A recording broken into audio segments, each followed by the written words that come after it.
Well, as usual, we usually ask David to treat us to some surprise poetry or literature. And David, why don't you start us off?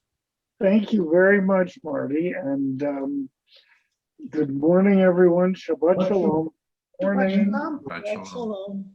This morning, the poetic quote is from Robert Frost, "The Star Splitter," and it's a very long poem, so I'm just going to read a few lines from it. And where I had it here, it's right here. The strongest thing that's given us to see with is a telescope. Someone in every town, seems to me, owes it to the town to keep one. In Littleton, it may as well be me. Thank you very much. Thank you, David. It was a small town, and he apparently is known to have been the first peeping Tom of Littleton. Well, that's what they might have said. I thought it was Peeping Robert. It's just a beautiful poem because it's called The Star Splitter because with the telescope, many of the stars actually divide into two because they are double stars. It's really very nice that way. It's cool. Very cool. Well, let me read our opening prayer. Baruch atah Adonai Eloheinu melech haolam, asher kitshanu b'mitzvotav v'tzivanu la'asok b'divrei Torah. Amen. Amen. Today, you know me, I always am not 100% sure of where we're starting. Are we on 41:1? I think so. Okay. Yeah, that's what I had marked. Okay, Genesis 41:1. David, I know that you usually It's usually David or me.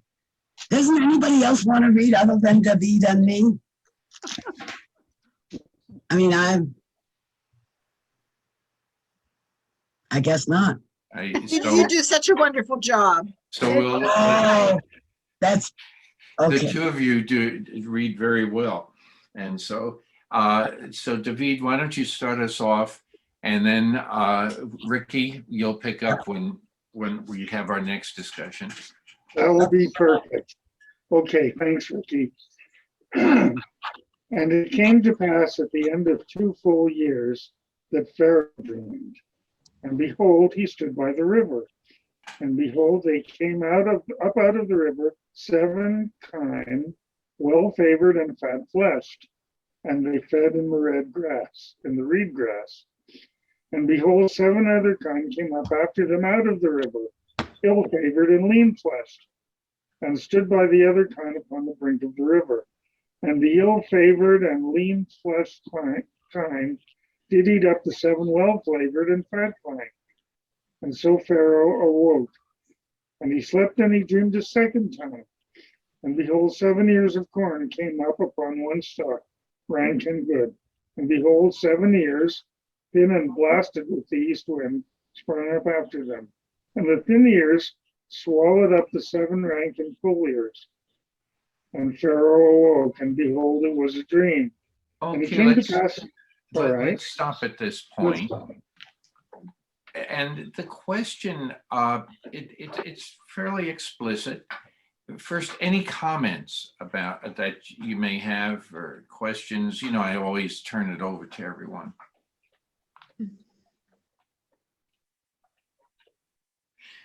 Well, here we have another situation.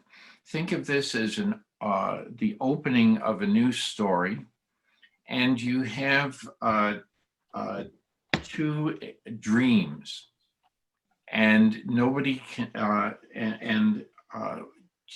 What would be your interpretation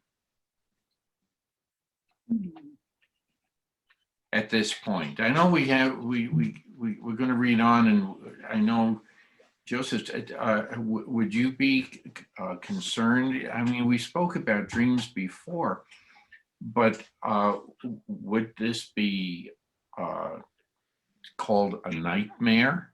Mm. Would this be called just his own commentary? Well, what I notice is that he has the same dream basically, but he has it twice. And I know in my own circumstance, when it was a very important dream, I had it twice. So I think the fact that Pharaoh had the same dream, although, it's cows or corn, it still basically was the same dream.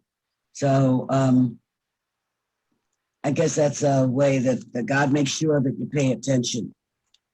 Okay, that's what we will read when we read on. But do you have any personal comments at this point? Yes, Joanne. Good morning. Good morning. The one thing I notice is the 7, and it's 3 times. And I hear Ricky saying, twice, but I believe it's 7 times here where the 7 appears. And I think of the 7 days that it took to make the earth, way back at beginning of Genesis. And that 7 kind of stands out to me. Okay. Grace asked the same question. 7 is a recurring number like 40. Right. And most biblical scholars would say we shouldn't focus on exactly that number, rather than Sheva meaning several, 40 meaning many. Okay. Okay, but just to add that. Okay. Thank you. Any other comments? I don't know, Michael. I know. Is your hand up, Michael? You had it up like this, and I didn't know if you were raising your hand or not. Michael is muted. He's muted and frozen. David has his hand up. Oh, okay, David. Well, thank you. Thanks, everyone. I don't think it was a nightmare, but I think Pharaoh was disturbed by it. I think the fact that it happened twice and that he thought it had meaning. He probably had many other dreams that didn't really bother him, but this particular pair of dreams obviously did somehow. He's trying to interpret it somehow. But I don't think it was a nightmare. I don't think he thought it was a nightmare, just somewhat disturbing. Okay. Well, let's. Are there any other comments at this point? I know we answered Grace's question. She had a similar question to Joanne, and the rabbi sort of answered that one very well. So why don't we read on? And I'm going to go back and forth. So Ricky, why don't you pick up, give David's voice a rest. Next morning, his spirit was agitated, and he sent for all the magicians of Egypt and all its wise men. And Pharaoh told them his dream, but none could interpret them for Pharaoh. Can I jump in right there? Sure. Okay. I think that is what frightened Pharaoh. Right. The fact that none of his people could interpret it, rather than the other. And that's the way that I would see the narrator also. I mean, we have all these specific details about the cows and about the ears of corn, and it doesn't really say anything about how Pharaoh felt until now. But it says it was the beginning of the next sentence, which is next morning, his spirit was agitated, and he said to the musician. Yeah, right. He was agitated, and therefore he sent for the magicians and all the wise men. It wasn't that the magicians and wise men agitated the Pharaoh. Mm-hmm. He was agitated first. That's right. Well, I like both comments. Yes, Grace. Hi, good morning, everyone. Thank you.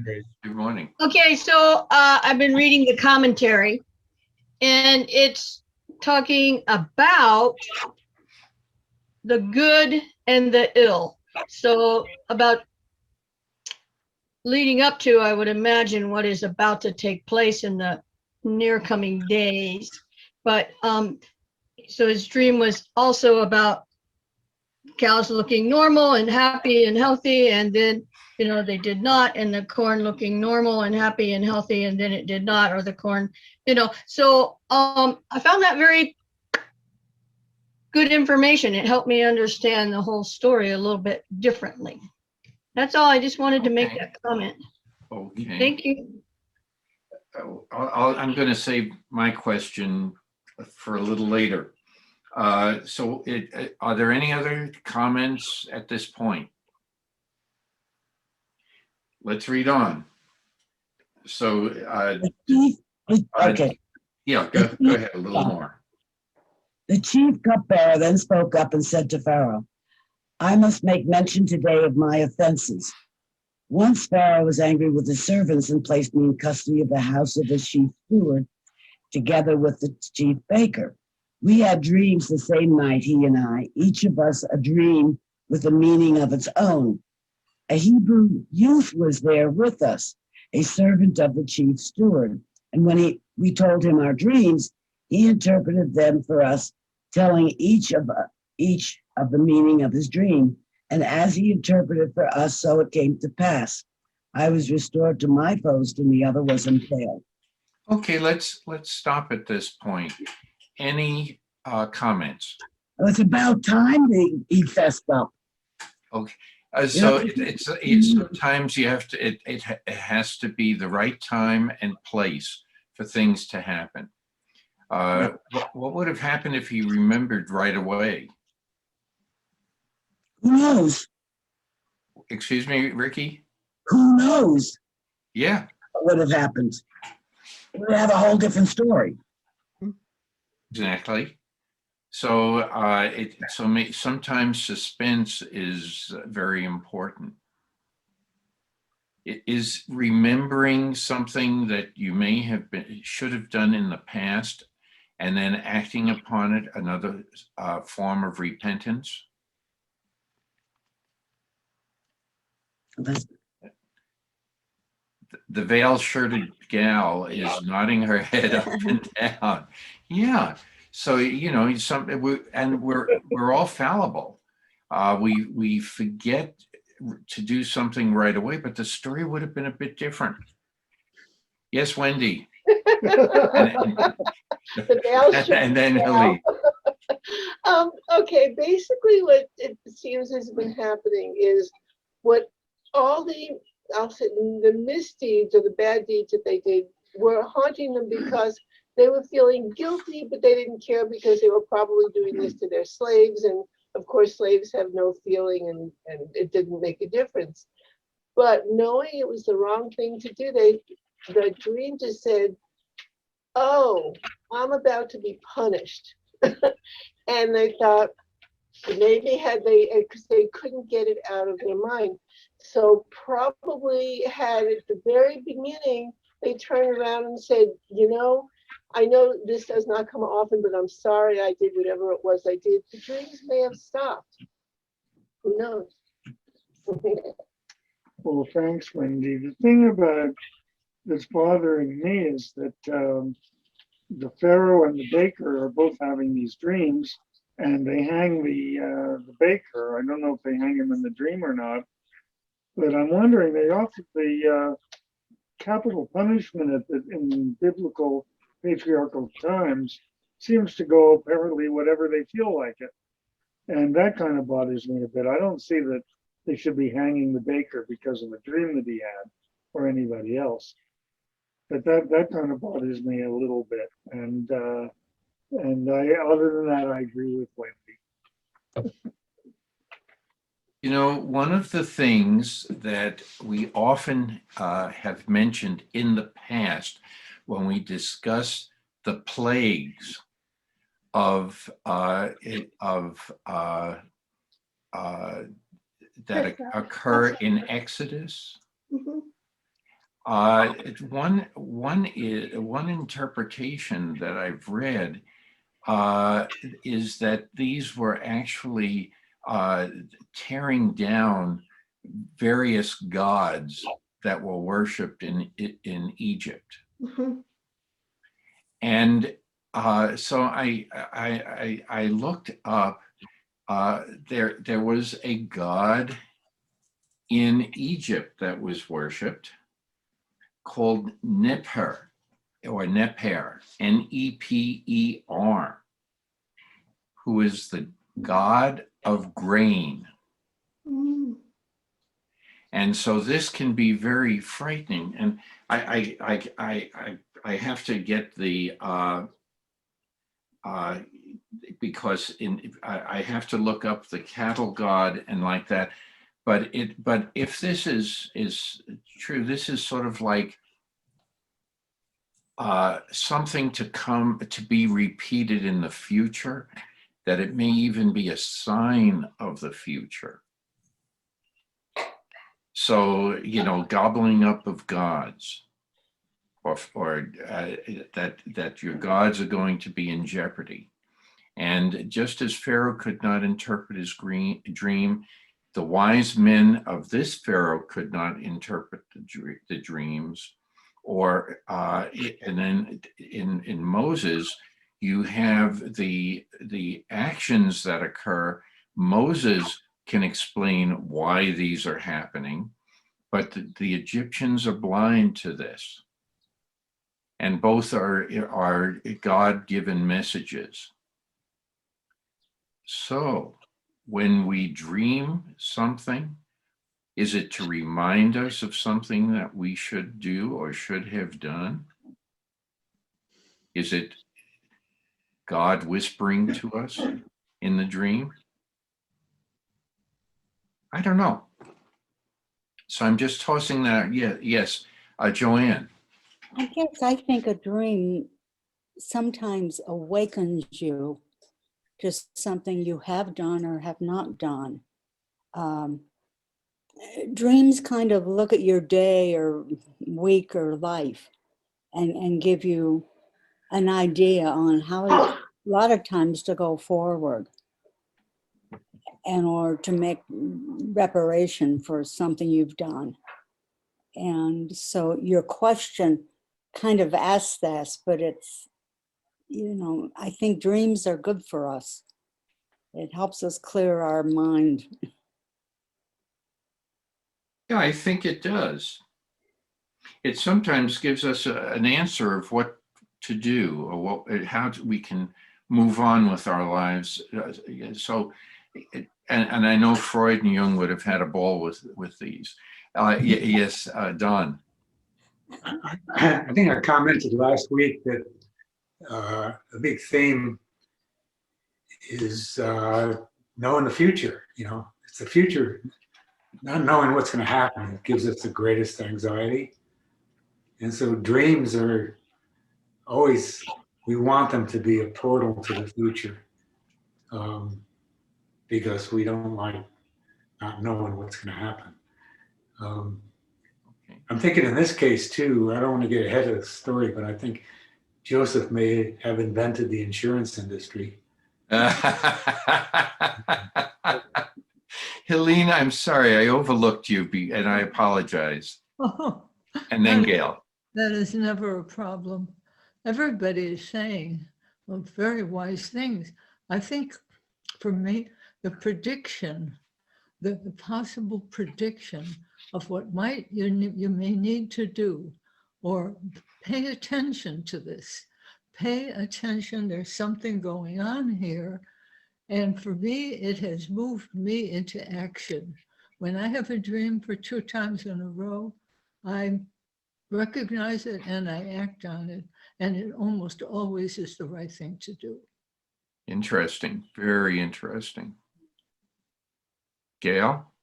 Yeah, a couple of things. One, I think I brought this up before. Is a nightmare a dream? Number one. Is that still in the same category as dreams, which we're saying seem to be very positive, but a nightmare can be something else. The other thing is, when did Joseph realize or have confidence that he knew how to interpret dreams? Because there was a time when he didn't seem, he had dreams, but he didn't know what it meant. Where in the story does he suddenly become aware that he has the confidence and he knows what he's doing when he hears about somebody else's dream? I'm not sure. Isn't it the interpretation? Okay, Chris, yes. Thank you. I just like to believe that when you are in the midst of God, or you're so close to God, or you've been communicating with God, it's usually that's when you feel the strongest, that he's not talking, you're not talking, that he is talking through you. And I think that might have been the way he felt when he was told the idea that the Pharaoh was having a dream and then nobody could interpret it. And maybe God even said to Joseph, I believe that he did say to Joseph, you have everything that he needs to interpret this dream, before he even heard of the dream, which that's pretty much the way God works anyway. Thank you. Okay, thank you. Rabbi, yes, I think you were looking up the answer Right. to the I'll question. give an answer. I'm not sure Sure. that's the only answer, but an answer, or the classic commentaries answer, goes back to chapter 40, verse 8. Verse 8. The cupbearer and the baker said to Joseph, we had dreams, there's no one to Right. interpret them. Joseph responded to them, surely God can interpret, tell me, and then almost like in parentheses, and I will relate them to you. So that's understood as a statement that he has confidence, not that he can interpret. He never claims that he's interpreting, Right. but that he can relate and pass on God's interpretation Yeah, I like that. through his words. Right. Well, I mean, that may be evidence that he has confidence, but it's kind of, I mean, I don't remember this happening before. His first dreams are not interpreted by Joseph. Right, that's what I'm Right. saying. That's right. So suddenly, isn't until we- I know what this is, or something, I don't know. It is something the that happened in brothers did. prison. What, Chris? The brothers did interpret the dream according to what they felt, was applying to them. So, No, but we're talking about Joseph, his confidence, or, I mean, it seems very forward to suddenly say, gee, I've got the answer, but I think Rabbi put it really well where he get it from the scriptures, that it says that that he was a voice for God to relate to the cupbearer and the whatever other guy was there. And when you put that in God's hands, anything is possible for real. So But when the cupbearer speaks to Pharaoh, Right. he on the one hand, he only refers to Joseph as a young boy. He's a youth, but then he did interpret them. The cupbearer doesn't say, and the youth, the Hebrews, God spoke Right. through him. The cupbearer sees it as Joseph's interpretation himself. Right. And I would I don't want to take you away from your discussion of the dreams, but I also don't want to forget that and again, I don't put myself in the same category as all the scholars who are involved in the different translations that we have in our editions, but they seem to say in verse 9 that the chief bearer says, and you're seeing, is that a statement of repentance, acknowledging whatever? I see it as, I just be hearing all this stuff about dreams. I just remembered Yeah, such and such happened to me. could be. Oh. Hmm. Yeah. Thank you, Rabbi. Thank you. As a matter of fact, that is a commentary in Plowed. Yeah. That's right. Yes, Don. Just had a quick And then, question. oh, excuse me, Don. Michael has been raising his hand. Let him Sure. go and then you. Sure. Okay. Go ahead, Michael. Okay, just want to make a very general comment on dreams, just in a very, very general way. And to interpret someone's dream, if you look at an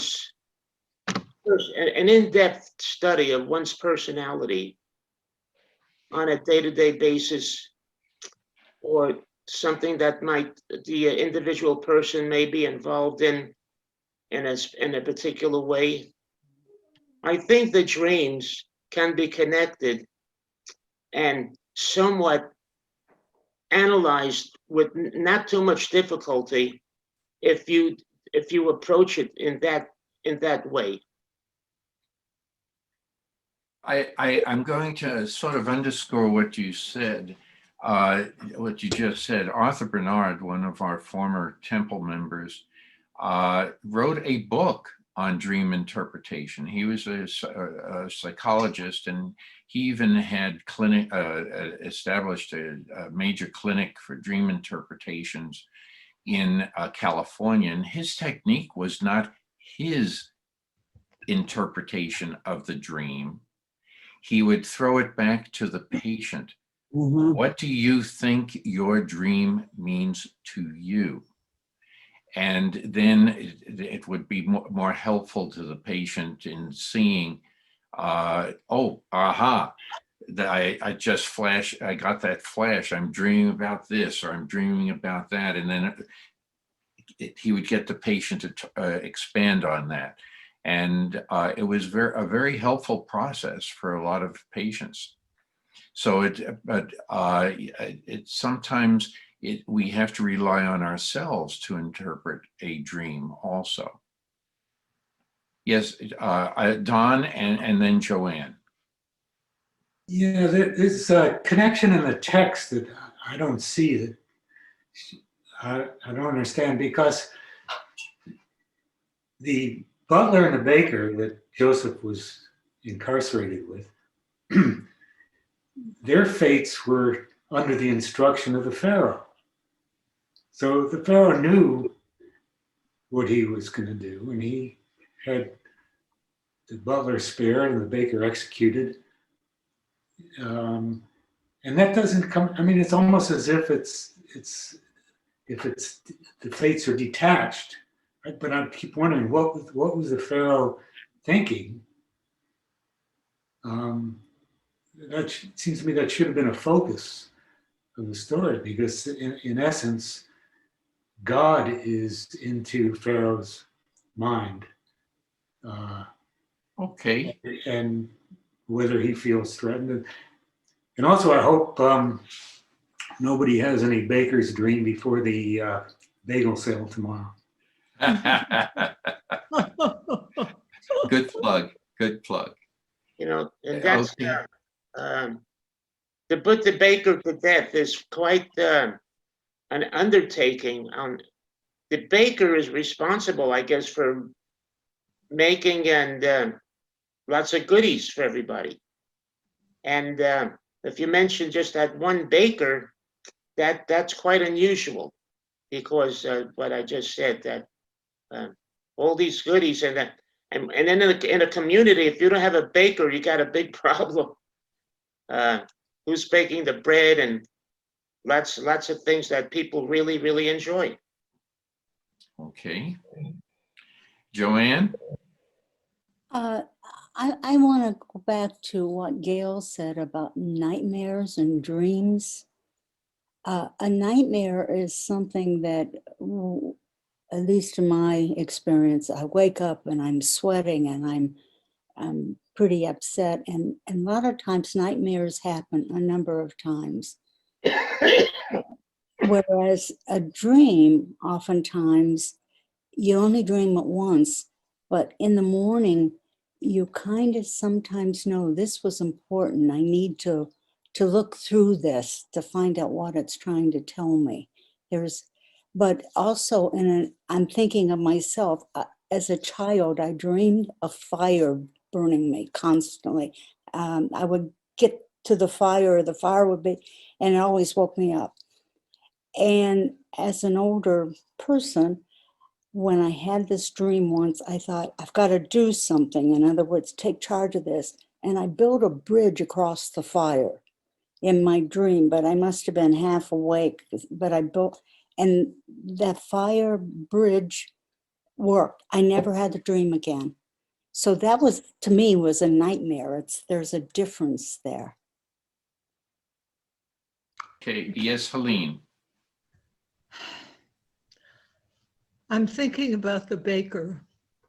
I'm thinking that the Pharaoh, I think, was angry, frustrated, no question. And when you're angry, you usually project out onto someone or something. And I think that's what happened. He was furious. He couldn't, how often was he put in this situation? And he had to get somebody to be punished. And I believe that's why the Pharaoh was going to die. It's just a thought. Okay, very good. Thank you. Any other comments? Yes, Joanne. I'm sorry, but it's the baker, I believe, was impaled, wasn't he? Isn't this the Yeah. the Yes. maker? Okay. I just wanted to make sure that I was looking right. Thank you. Okay. Any other questions or comments? If not, David, it's your turn to read. Well, thank you. And this is really important because we're done with the commercial and now we get to the good part. Yeah. Yeah. And I guess this is, and then Pharaoh sent and called Joseph, and they brought him hastily out of the dungeon.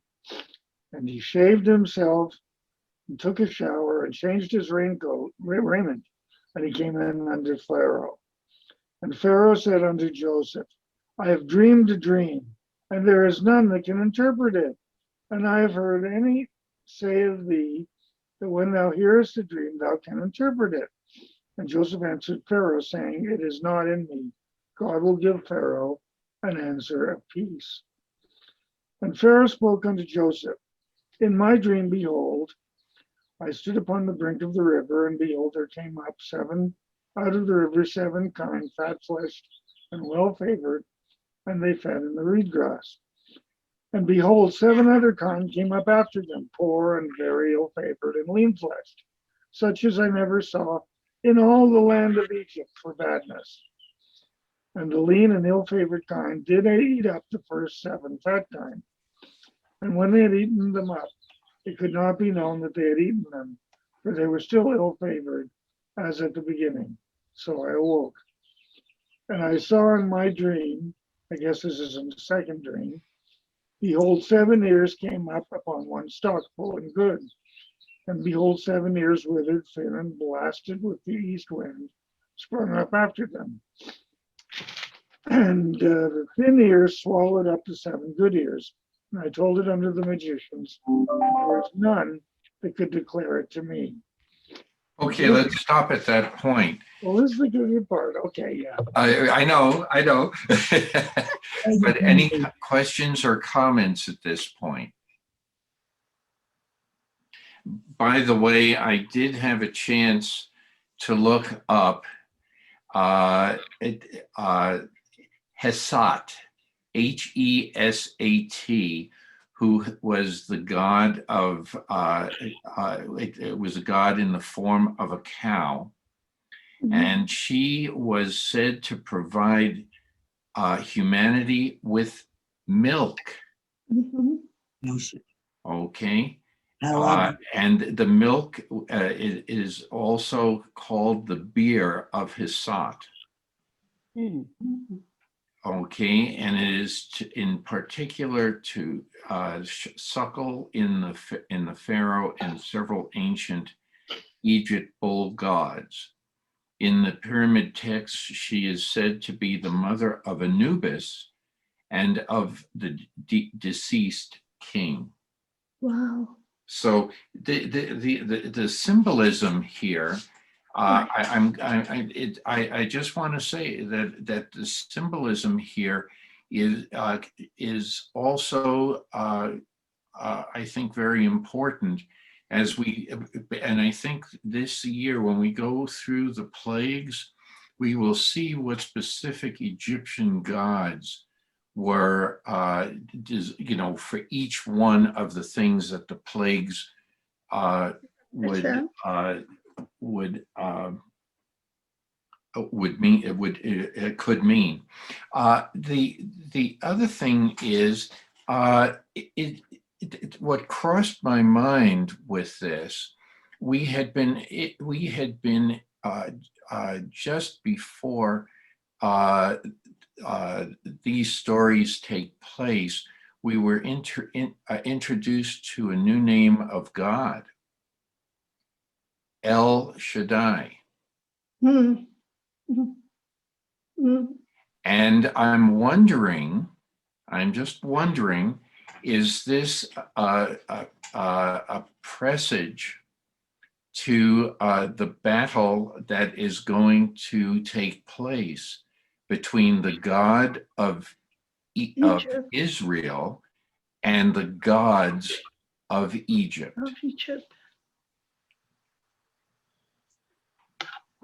I'm just tossing this out for thought. And I'll ask the rabbi, any ideas about this?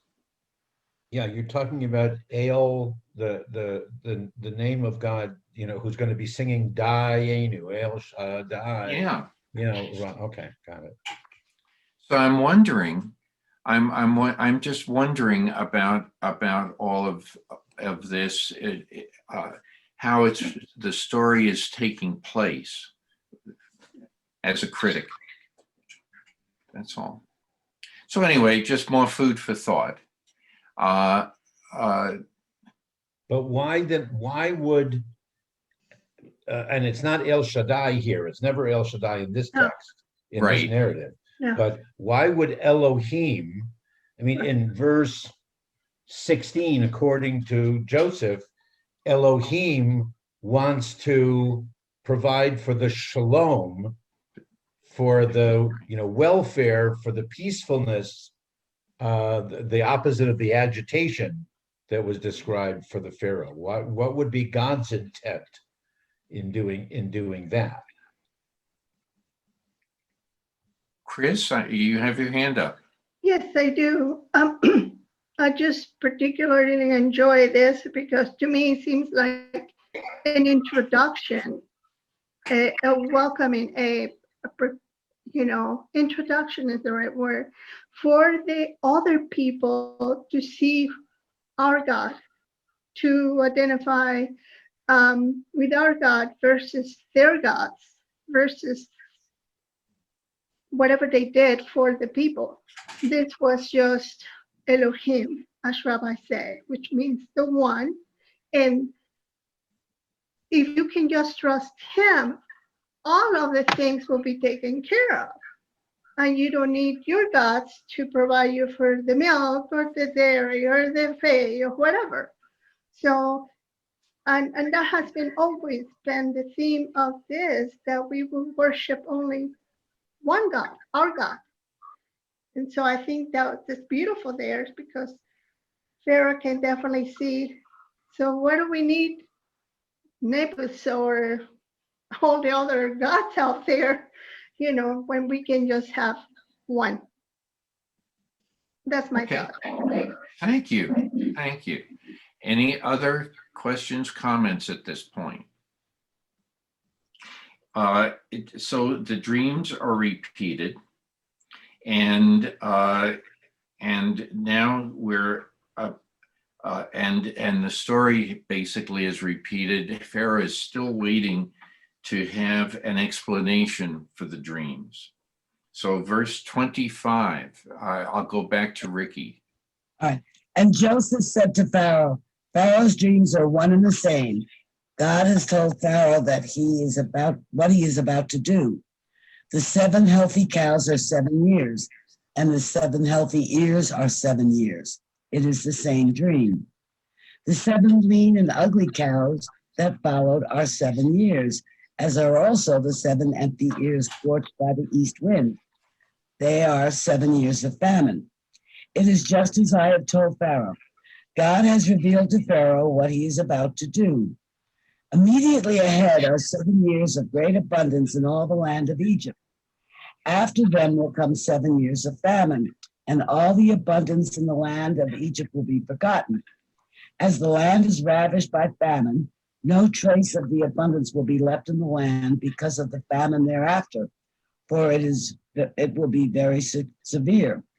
As for Pharaoh, having had the same dream twice, it means that the matter has been determined by God and that God will soon carry it out.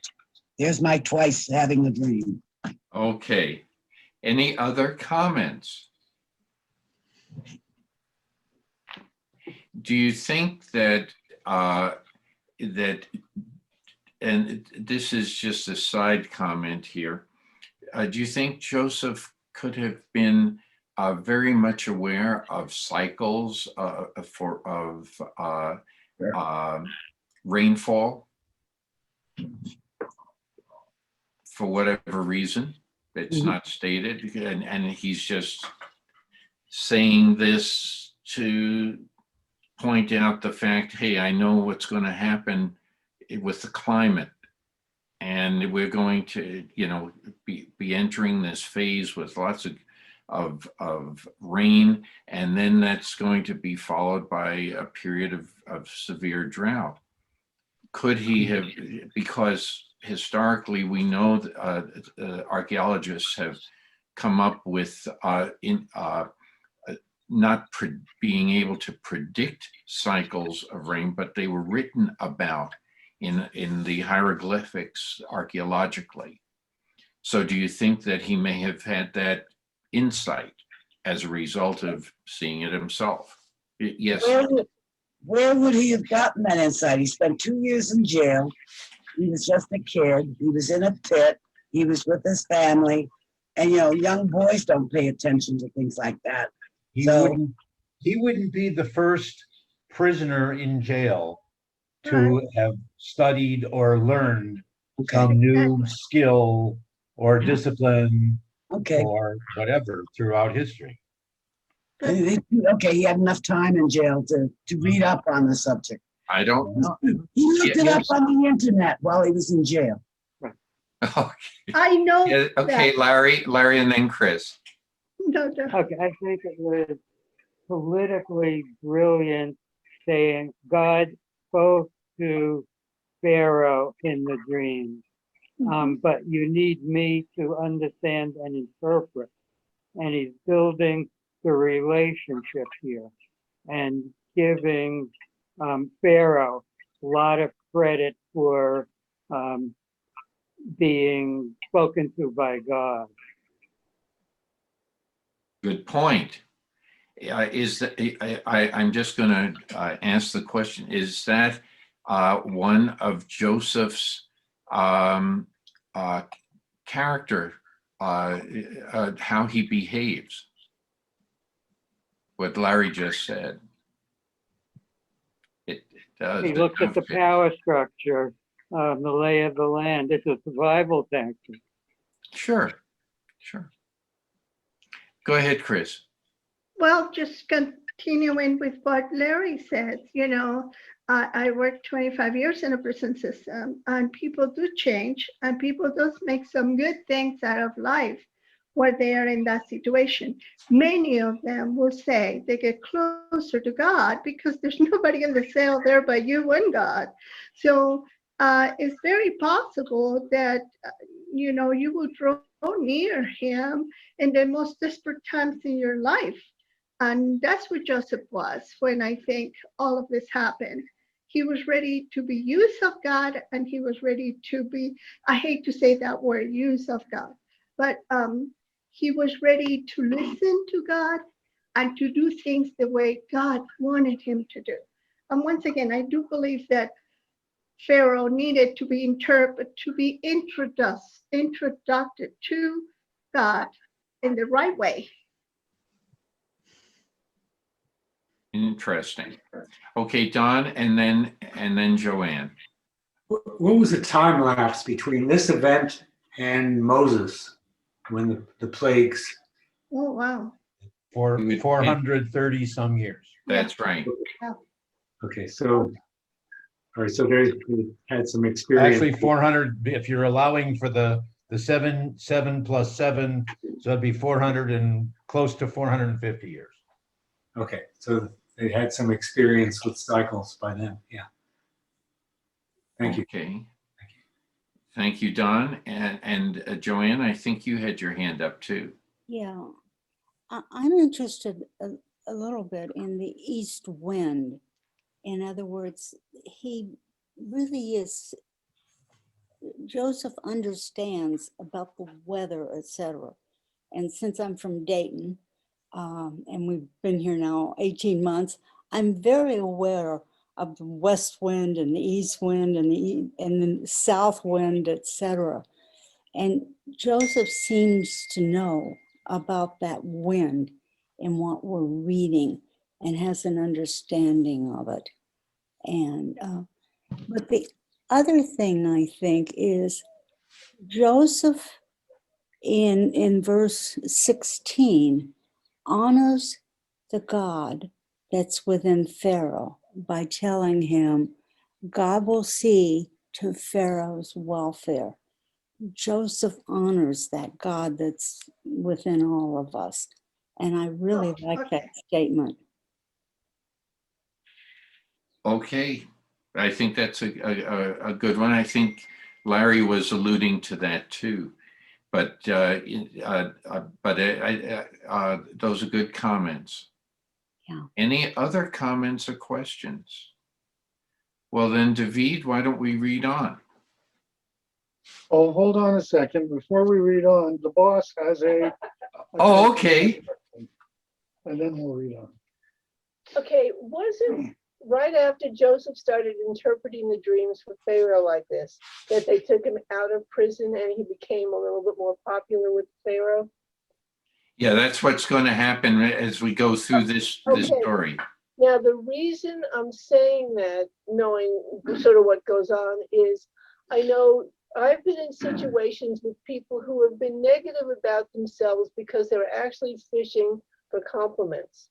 And half the people in the room just let them, they stay silent, let them just make the comment. And I'll look at them sometimes and go, oh no, when you do, like, they complain, for example, about their cooking. I said, no, I have never had a bad meal at your house. You are a wonderful cook. You don't downplay yourself like this. So maybe the fact that Joseph is sort of comparing Pharaoh to this, hearing from God, is his way of complimenting him and saying the right things so he will be now in Pharaoh's favor. That was my thought. Good thought. Yeah. If you're going to enter into a discussion with someone in a much higher authority than you, don't you sometimes do this, humble yourself initially, so that you're building up the other person's image of himself? Yeah, Some people will do that. I know Kristen and the rabbi. I like to think of Goliath, Goliath, and David at this point. David came forward fully charged with what he needed to go, whether Goliath was a little fellow or a big fellow. He knew the power that he had in the mind and in his heart, that God was with him. And I think that's the difference.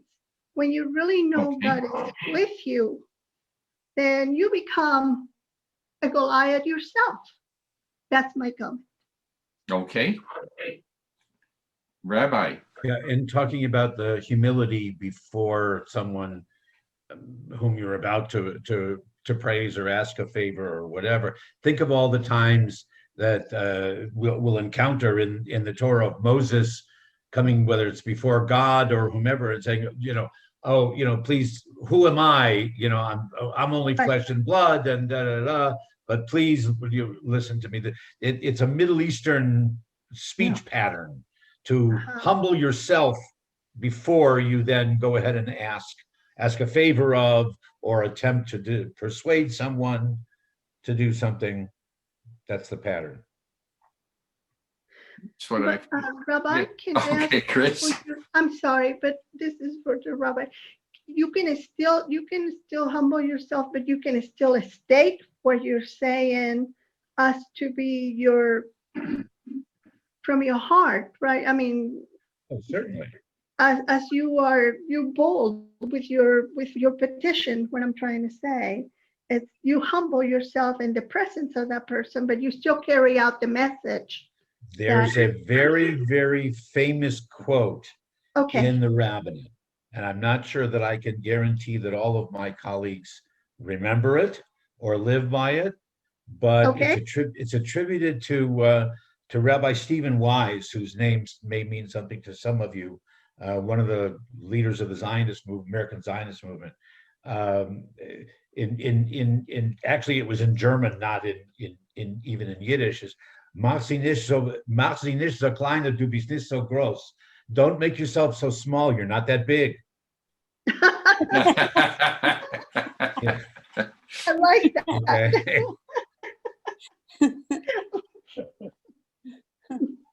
You just reminded me of something, and I can look that up and if we have time at some point. Any other comments here?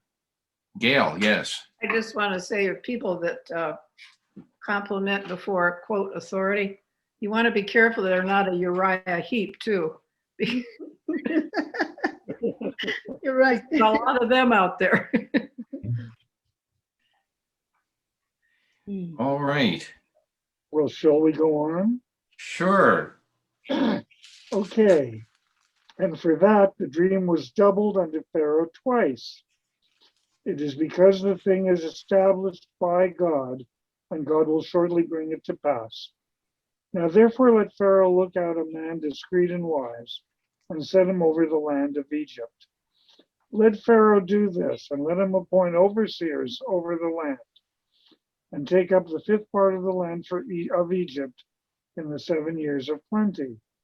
And let them gather all the food of these good years that come, and lay up corn under the hand of Pharaoh for food in the cities, and let them keep it.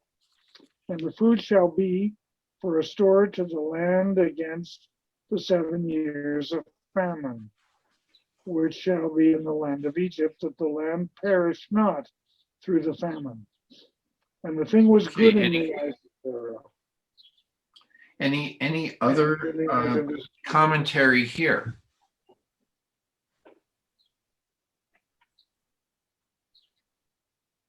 He's listening to the dreams and acting on them, which is some of the things that we've discussed when we talk about our own dreams. When I have a dream twice, I really pay attention, and I do something based on the content of those dreams. And here he's doing what he should be doing. He keeps on focusing rather than saying, and I could do this, or if you want me, I can arrange it. It's good. And Pharaoh should do this, and Pharaoh should do that, and Pharaoh should do that. He's being very, very, very respectful and careful for whatever reason. But yeah, right. Yes, Larry. But also, it was an immediate response, spoken with authority. And he had the reputation, and he really exploited it to make Pharaoh want to be dependent on him. And I think that's the crux of it. Okay. Good point. Good point. Any other comment? He had said, this is going to happen soon, Yeah, Mr. Pharaoh. There's no time to waste. Right. that's right. That sounds familiar.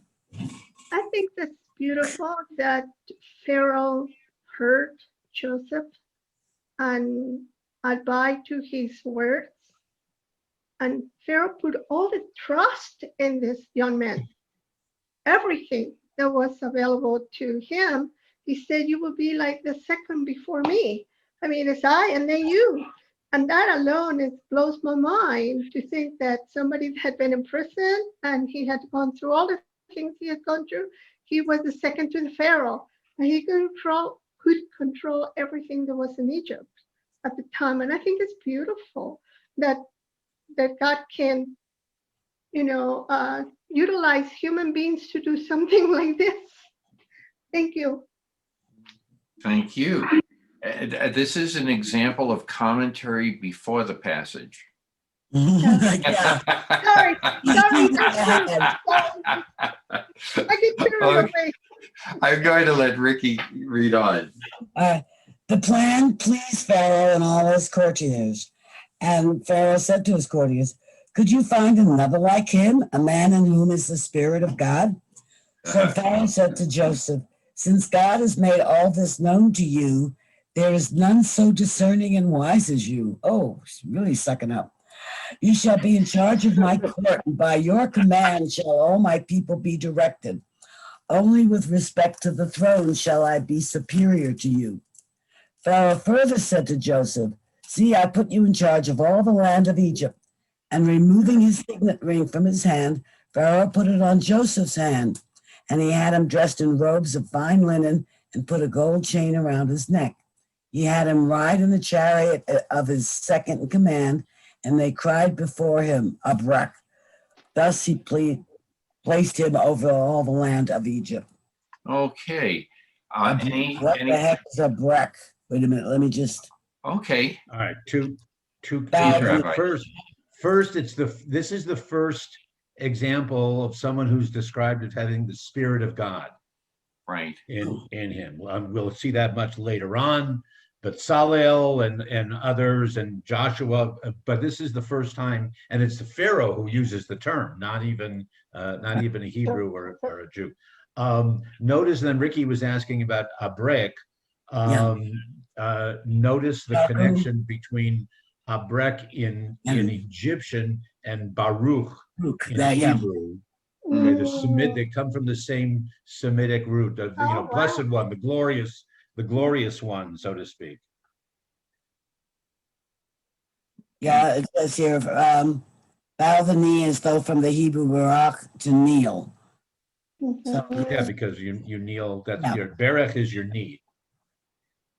Right, let's see what else.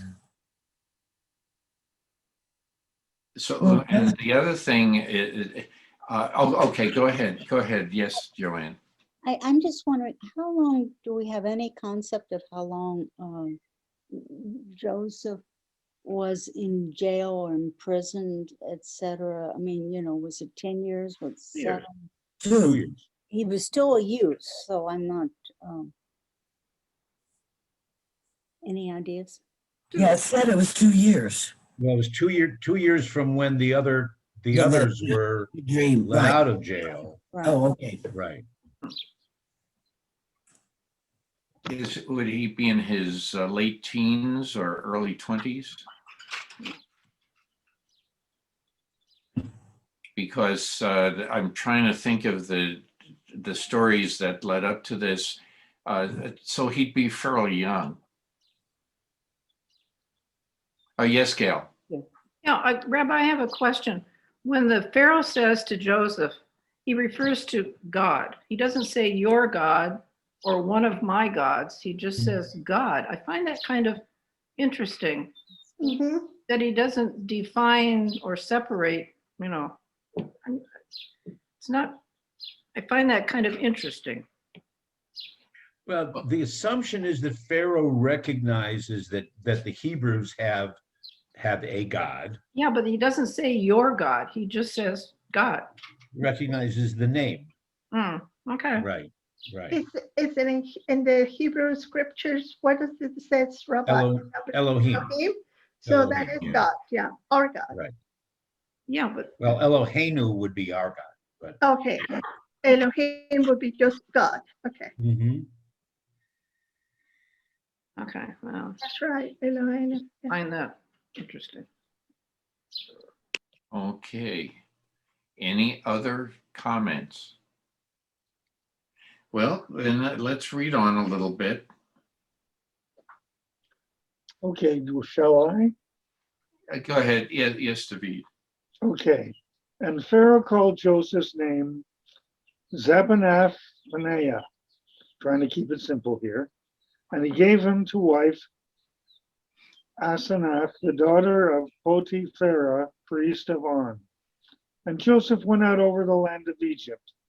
And Joseph was 30 years old when he stood before Pharaoh, king of Egypt. And Joseph went out from the presence of Pharaoh and went throughout all the land of Egypt. And in the 7 years of plenty, the earth brought forth in heaps. And he gathered up all the food of the 7 years which were in the land of Egypt, and laid up the food in the cities, the food of the field, which was round about every day, laid he up in the same. And Joseph laid up corn in the sand of the sea very much, until they left off numbering, for it was without number. And unto Joseph were born 2 sons before the year of famine came, whom Asenath, the daughter of Potipharah, priest of On, bore unto him. And Joseph called the name of the firstborn Manasseh, for God has made me forget all my toil and all my father's house. And the name of the second called he Ephraim, for God hath made me fruitful in the land of my affliction. And the 7 years of plenty that was in the land of Egypt came to an end. And the 7 years of famine began to come, according as Joseph had said. And there was famine in all lands, but in all the land of Egypt there was bread. Okay, why don't you go ahead and finish that? Go ahead. Okay, and when all the land of Egypt was famished, the people cried to Pharaoh for bread. And Pharaoh said unto all the Egyptians, Go unto Joseph, what he saith to you, do. And the famine was over all the face of the earth. And Joseph opened up all the storehouses and sold unto the Egyptians. And the famine was sore in the land of Egypt. And all countries came into Egypt to Joseph to buy corn, because the famine was sore in all the earth. Okay. Any comments? I know we read a lot here, but any other comments that anyone wants to make? I just want to put a plug in for cats. When they were storing all this grain, that's one of the reasons truly that Egypt worshiped cats. And to this day, they're still very, very popular within the general population. So, because obviously they kept the rodents down. Sure. Okay. Any other comments? Yeah, everybody knows, of course, that Osnat, okay, Joseph's wife, is really, according to the Midrash, the daughter who was born to Dinah.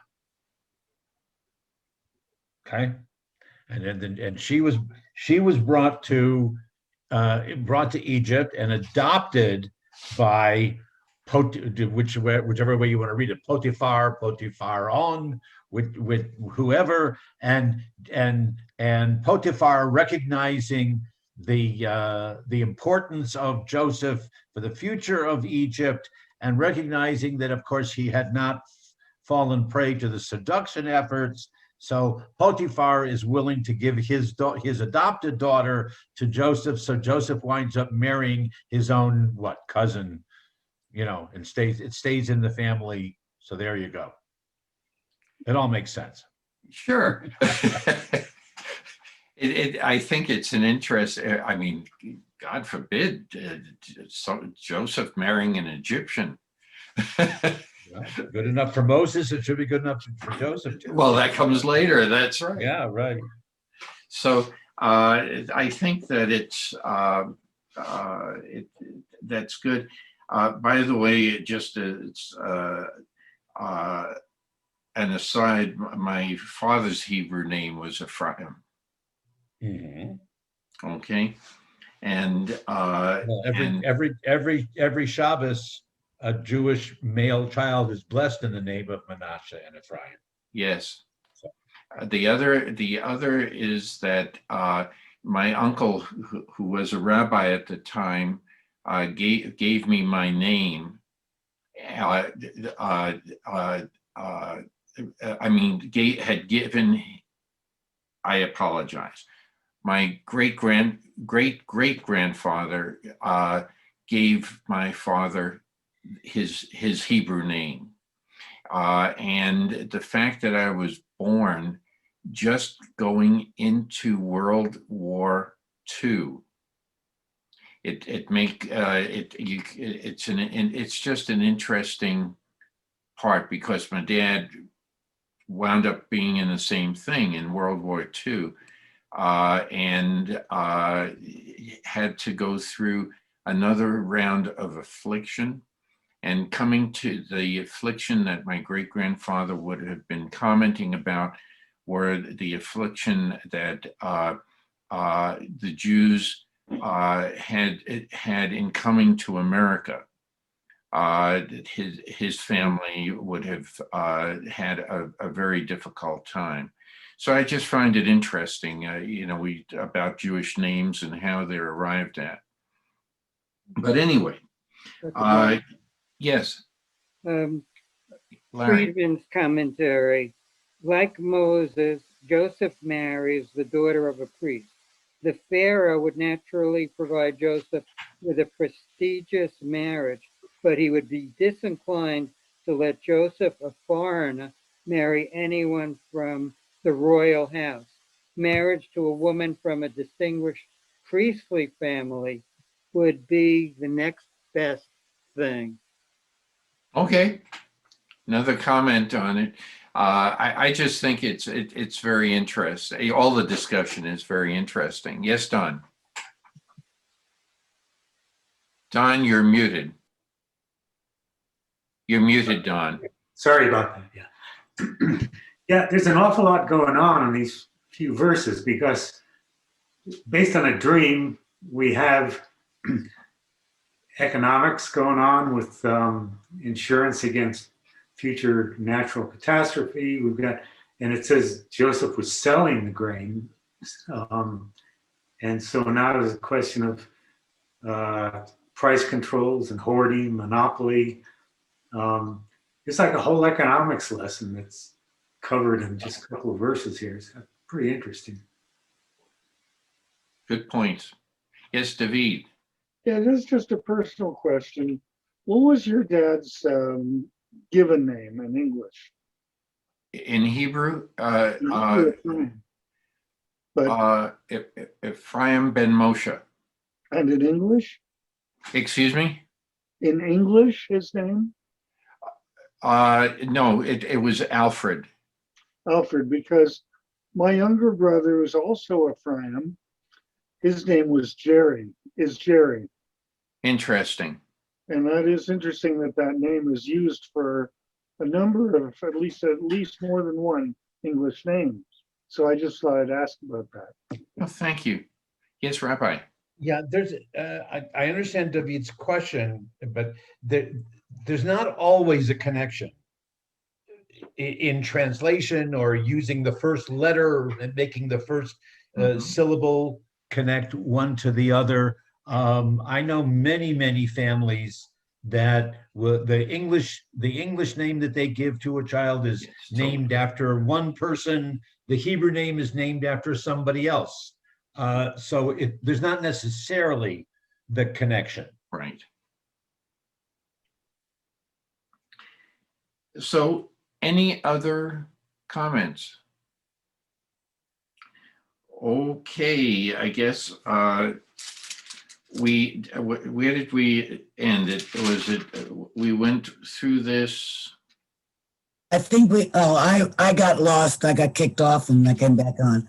Did we end up at About 44? So we're ready to start Oh, chapter 42, is that right? Yes. not quite, not quite. I think we stopped after, what is that, verse about 50, we stopped after about 54. Oh, okay, why don't we go ahead and start at that point? No, wait, actually, we did that.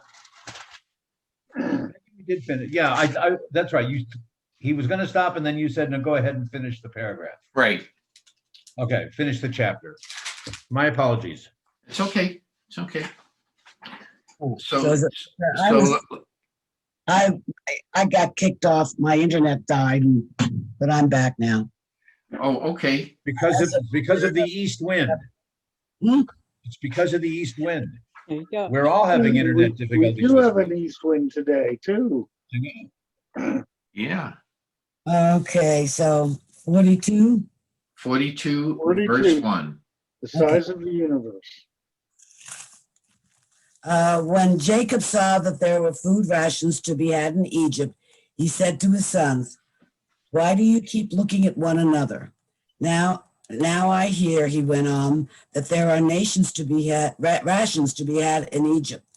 Go down and procure rations for us, and that we may live and not die."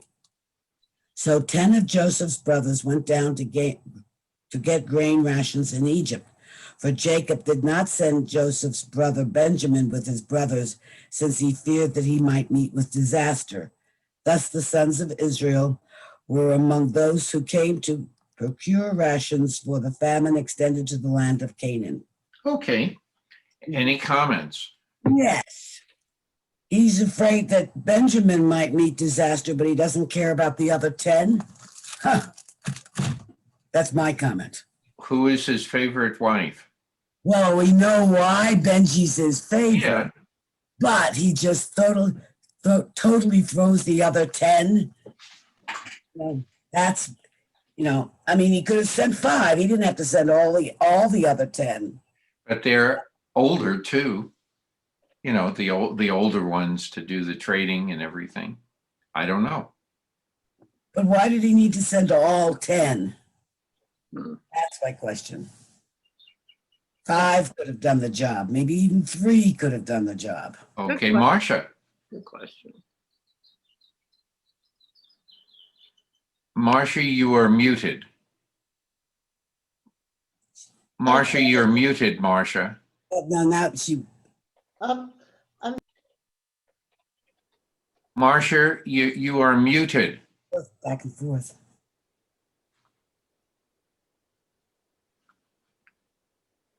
I said, never mind, I'll think of something else to say later.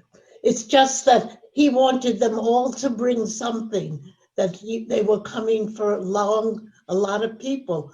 So 10 people had to come so that 10, things could come back. He was thinking of other people also. 3 can lead a caravan, 5 can lead a caravan. Well, your guess is as good as mine. Yeah. One representative of each part of the family. Well, it just goes to show that Jacob hasn't learned the lesson about favoring one child over another. Ah, A bit slow. okay. I Any have a other thought. comments? Yeah, hi, this is Grace. They're going to an unfamiliar territory amongst the Egyptians, so I wonder if there was just some reservation about sending only 5 or a smaller party. This way they could protect one another in the event of something adverse happening to them. That was my thought. I mean, I heard what everyone shared. I'm not arguing. I'm just saying that was my thought. Sure. No, it's another good point. Yes, Ricky. Somebody made about each branch of the family. He had 2 wives and 2 concubines, so there are 4 branches. Benji is of one of them, so he's not sending that one. That leaves only 3. So I think he should have sent 1 kid from each branch of the family. And that would have been 3. Okay, another good point. Any other comments? Well, let's move on. Yeah, very important comment, and that is that my younger brother's name turns out not to be what I thought it was, but it is Eliyahu, but not Eliyahu Hanavi, different Eliyahu. Got it. Okay. Okay, shall we go on here? Why don't we let Ricky read and then we'll come back to you, David. Okay. Oh, it's a long part. Well, we'll stop somewhere. Now Joseph was the vizier of the land. It was he who dispensed rations to all the people of the land. And Joseph's brothers came and bowed low to him with their faces to the ground. When Joseph saw his brothers, he recognized them, but he acted like a stranger toward them and spoke harshly to them. He asked them, "Where do you come from?" And they said, "From the land of Canaan to procure food." For though Joseph recognized his brothers, they did not recognize him. Recalling the dreams that he had dreamed about them, Joseph said to them, "You are spies. You have come to see the land in its nakedness." But they said to him, "No, my lord. Truly your servants have come to procure food. We are all of us sons of the same man. We are honest men. Your servants have never been spies." And he said to them, "No, you have come to see the land in its nakedness." And they replied, "We, your servants, were 12 brothers, sons of a certain man in the land of Canaan. The youngest, however, is now with our father, and one is no more." But Joseph said to them, "It is just as I have told you, you are spies. By this you shall be put to the test. Unless your youngest brother comes here by Pharaoh, you shall not depart from this place. Let one of you go and bring your brother, while the rest of you remain confined, that your words may be put to the test whether there is truth in you. Else by Pharaoh you are nothing but spies." And he confined them in the guardhouse for 3 days. Okay. Well, let's go back to the beginning of this very long paragraph, if you will. One of the things that I failed to bring up before, and nobody mentioned it, is that when Joseph has said that Pharaoh would organize, the overseer would be over the land and organize the land of Egypt, and Pharaoh should do all of these things. One of the commentaries is that Pharaoh would get a fifth of everything. That's a lot, 20%. Of all of the grain would go to, Pharaoh could keep, or the money for the grain, 20% he would keep. And so that's as part of a commentary too. Today we would call it usury. Yeah. Double tithing. Yeah. So anyway, now events are unfolding. The dream that Joseph first mentioned to his family is coming true. But he sees this, but the brothers do not, even though they had interpreted the dream. Jacob and the sons had interpreted the dream, that they would bow down. What, we are to bow down to you? And lo and behold, the dream is coming true. So any comments at this point? Okay. And any other discussion about what we've read about, here are the guys who threw me down into the well, got me sold, and abandoned me. And I had to be a slave. I had to be traded multiple times. And my life was sort of hanging by a thread all this time. Do you think his initial response is warranted?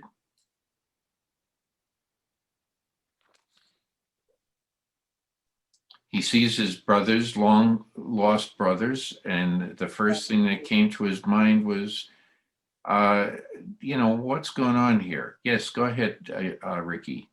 Yeah, the one part of this, and one is no more. They sort of gloss over Yeah, Joseph. I mean, they don't fess up to anything. that's right.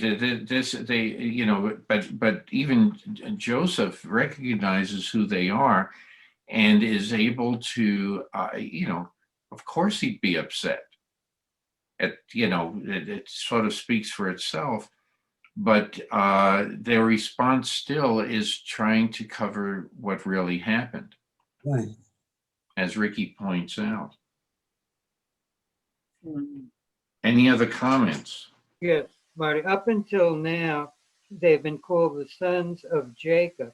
Now they're called the sons of Israel.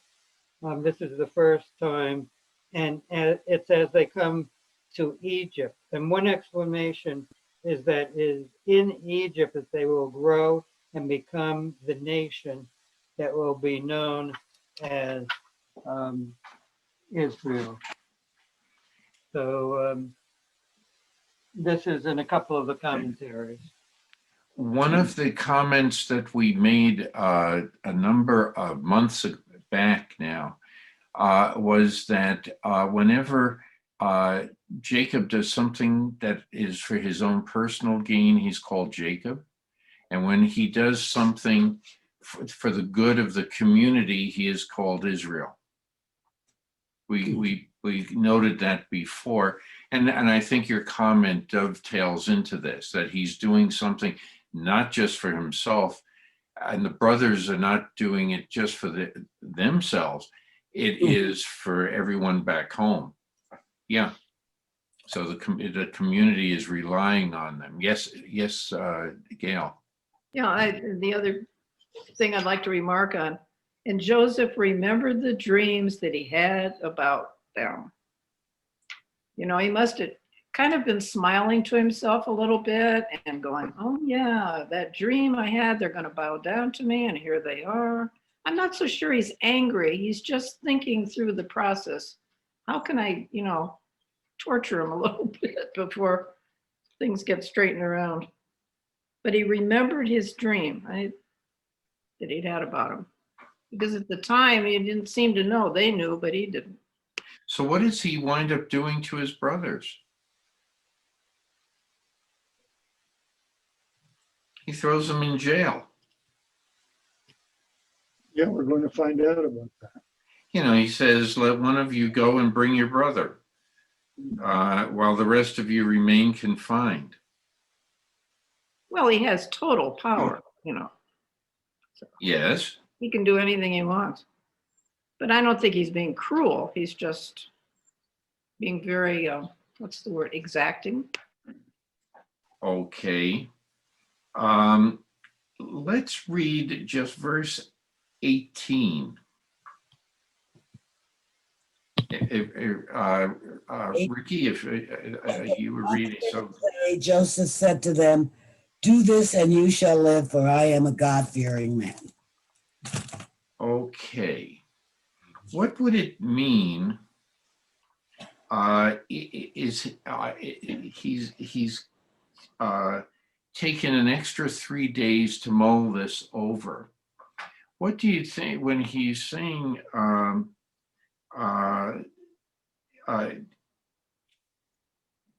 do all of this and you shall live? What are the different implications?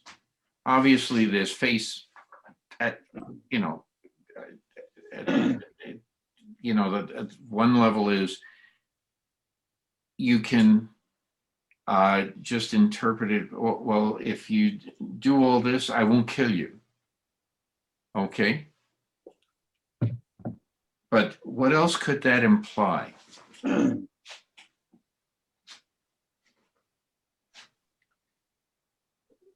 Do you think he may have been giving them a chance to live? If you repent what you have done, you're given a second chance.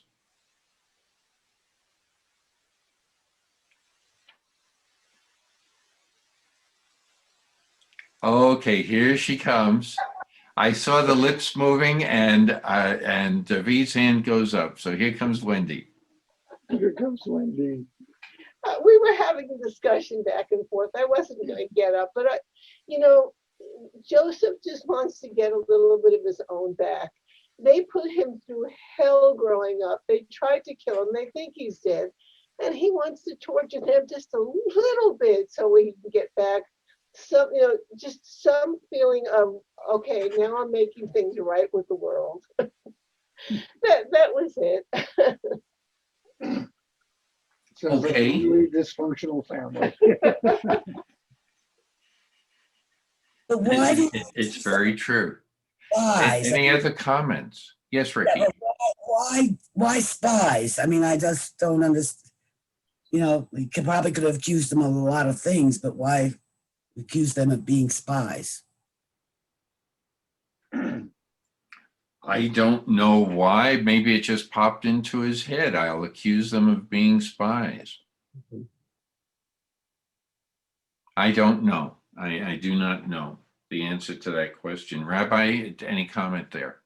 No, not on that. No. Okay, go ahead with the No, other. that's, I mean, that's the, you know, spies is the same word as scouts, as just checking things out, you know, whatever, but we can interpret that however we want. I'm wondering if Joseph is kind of giving them a little hint here. Yeah. By saying, I'm a God-fearing, and that's Elohim again.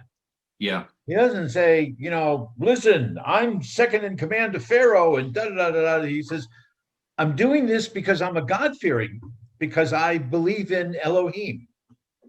And they don't pick up on it.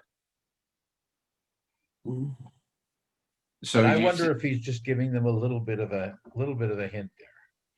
I happen to that, and it's almost like he's giving them a chance to think about everything that they have done, because when you've done something bad, you can live again by repenting and changing your ways, owning up for what you did and moving on, as Ricky would say.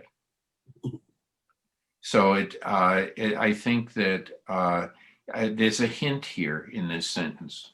I think it's rather important. Rather than confronting him, he's trying to encourage them to see the error of their ways. So that and that, I think, is a strong way of treating people. If they can see what they've done wrong for themselves, then it gives them a chance to repent and move on. So I don't know, but if that was his thinking or not, but I thought it was a rather interesting way to say all of that. Anyway, why don't we read on? David, we'll go back to you. Okay. Yeah, Marty, I have a question. Oh, I'm sorry. Yes. Yes. Question here. I wanted to ask the rabbi about the word spy, scout, and checking things out. And I asked you, Rabbi, are they? You see those three words as meaning the same? No, I don't think that they mean exactly the same, but it's the same. It's the same Hebrew word. Ah, okay. The same Hebrew word when Moses sends out the spies to check out the promised land, when Joshua sends spies, it's the same Hebrew word, but their mission may have been a different kind of mission. Oh, okay. Thank you. Yeah. This raises another interesting side to this. Tonto's horse's name was Scout. And Tonto's role in the story of the Lone Ranger was he would always scout out what was going on, why he had been, you know, what was going on in town, what was going on elsewhere. And Tonto would relate the story to him, and then he would have to devise a method of taking action. We need Steve Marin to tell us what Hebrew term they use in the modern Israeli army for like the advanced team, Right. you know. Mhm. But okay, I didn't mean to go off on that tangent, but Incidentally, it's in Hebrew, in modern Hebrew, it's a different, these scouts or spies is different than like the Boy Scouts or the Girl Scouts. right. That's a different term entirely also, as it is in English. Mm-hmm. Good point. Okay. So let's verse 19. Okay, and meantime, back at the ranch, as they say, if ye be upright men, let one of your brethren be bound in your prison house. But go ye, carry corn for the famine of your houses, and bring your youngest brother unto me. So shall your words be verified, and ye shall not die. And they did so.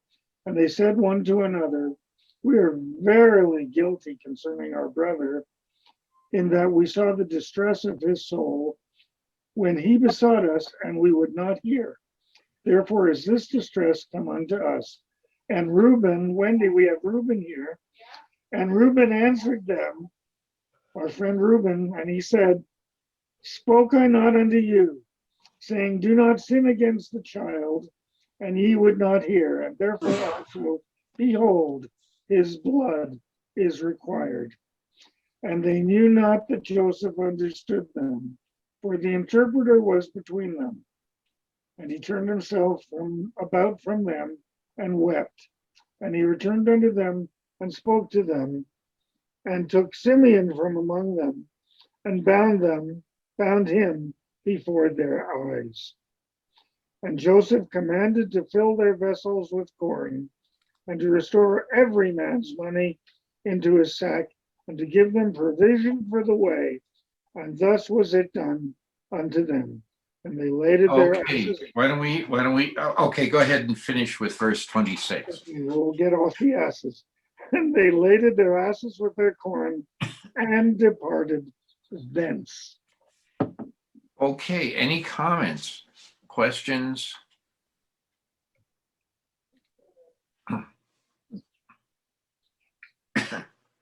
So,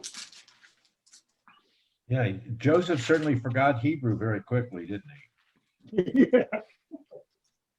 But I always wondered why he gave him back the money. It's fine that he loaded them up with the grain and everything that they were there to purchase. But then it's almost like he's making amends. By Yeah, I giving think you're right. Yeah.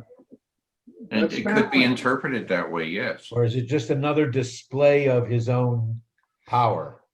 You know, I can even do this. Also, is it also giving them a chance to show that they're honest? That they truly are honest. If the brothers are honest, but they don't, but we don't. But Joseph wouldn't know when they would have discovered that the money was put back in their sacks. Right, but then they would have to start thinking. So that, as you know, our plot is thickening. Okay. Okay, because it can go multiple ways depending on our interpretation. What is the motive behind all of this? Any other comments?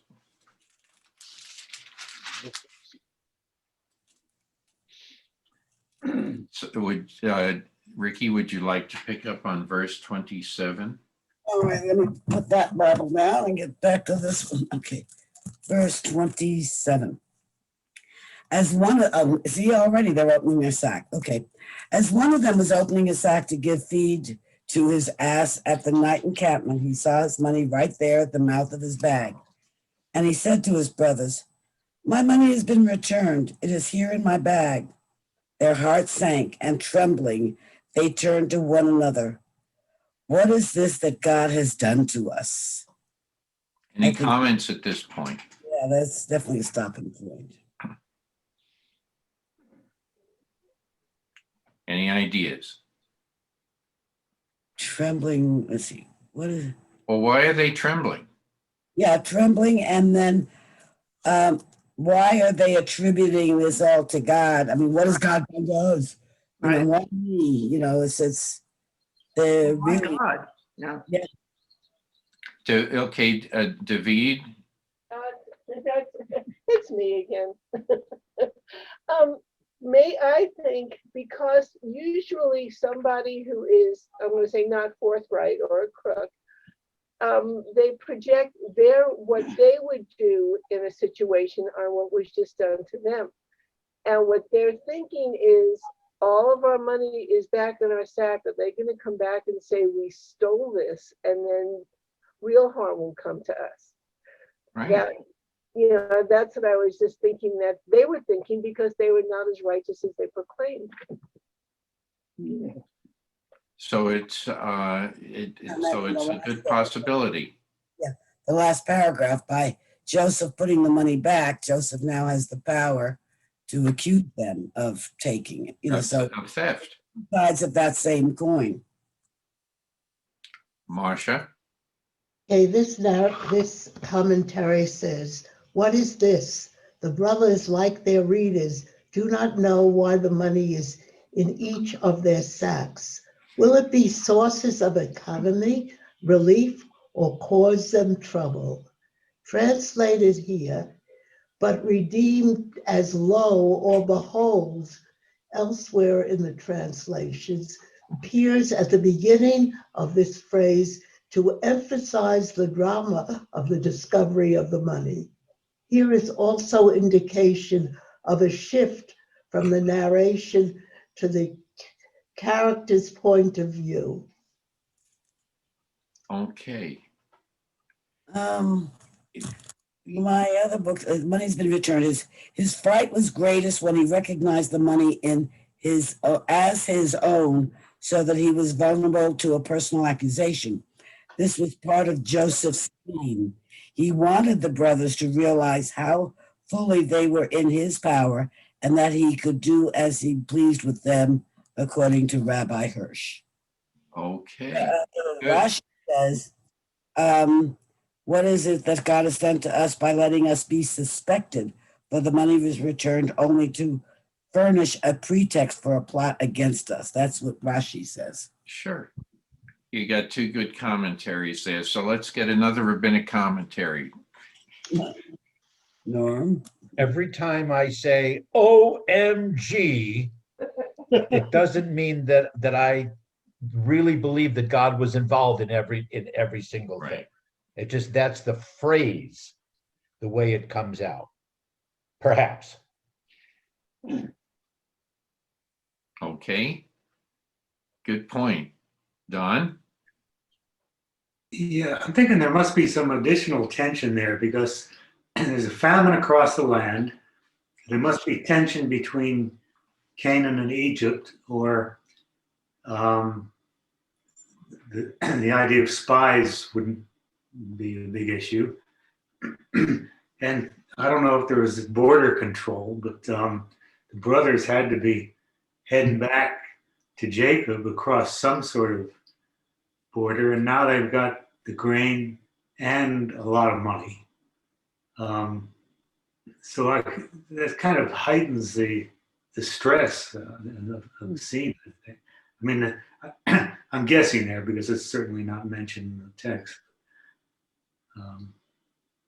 That's all I had. Okay, good point. Good point. Okay, yes, Joanne, please. I'm wondering why Simeon was left behind. You know, Joanne, you're fading. Could you either move closer? I'll move up closer. Oh, perfect. I'm wondering why Simeon was kept by Jacob, by Joseph. In other words, what had he done? Where was he in the line of the 12? Why was he the one that was kept in Egypt? Okay. Rabbi? Joseph has just heard, although the brothers don't know that he understood, that Reuben had tried to stop them. Okay. Okay. So he lets Reuben go. Reuben was the one that was originally going to be detained. And then Shimon, Simeon's next in line. Okay. That makes sense. All right. Okay. Any other questions or comments? Just to pick up a little bit on what Rabbi said earlier, is that all too often we say we blame God when things go wrong. You don't realize that it's a human error that went wrong. That's where the wrong lies. God must have allowed this wrong to happen, or it's God's fault it's happening. And this is not an uncommon feeling among people. Yeah, people don't want to take responsibility. That's why. Yeah. So it's one of the things that I know the rabbi pointed it out one way, and it's believe me, it's a nicer way of looking at the story. But I think we have to realize for ourselves that, we have a tendency as human beings to praise the higher power for all the things that are good, and